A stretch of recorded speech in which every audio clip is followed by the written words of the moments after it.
Welcome to big news. నేను మీ గౌసుద్దీన్ షేక్. ఉన్నదే రాస్తా, చూసిందే చెప్తా. అప్పుడప్పుడు ఏనుగులు జనావాసాల్లోకి రావడం, పంట పొలాలపై దాడి చేయడం వంటి వార్తలు మనం చూస్తూనే ఉంటాం. కేరళలోను, ఆంధ్రాలోని మన్యం ప్రాంతాల్లోనూ ఏనుగులు ఇలా జనావాసాల్లో స్వైర విహారం చేస్తూనే ఉంటాయి.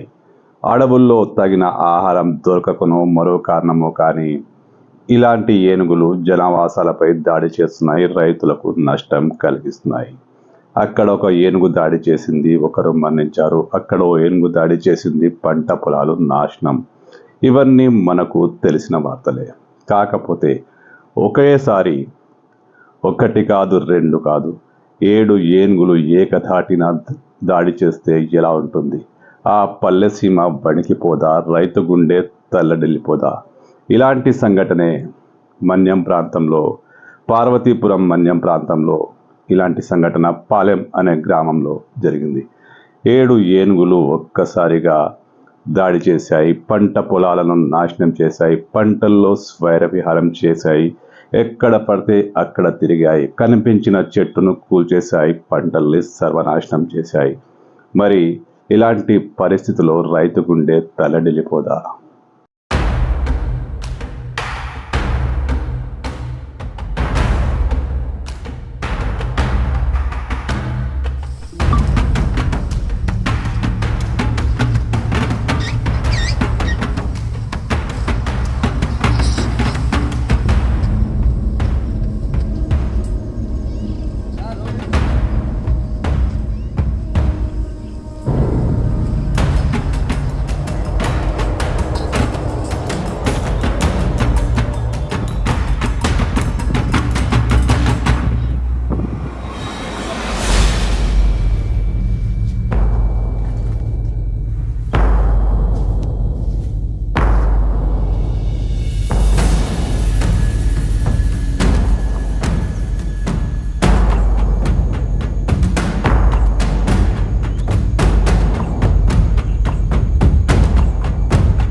తెచ్చింది అవి బుడత అందరు. నేను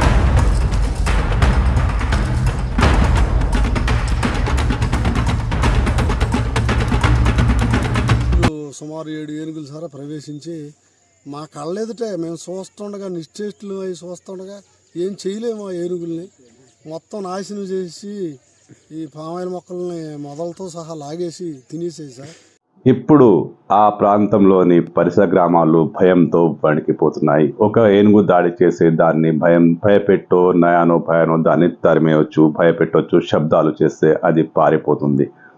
కానీ 7 ఏనుగులు జనావాసాల్లో యథేచ్ఛగా తిరుగుతున్నాయి, పంట పొలాలను ధ్వంసం చేస్తున్నాయి, రోడ్డు మీద స్వైర విహారం చేస్తున్నాయి.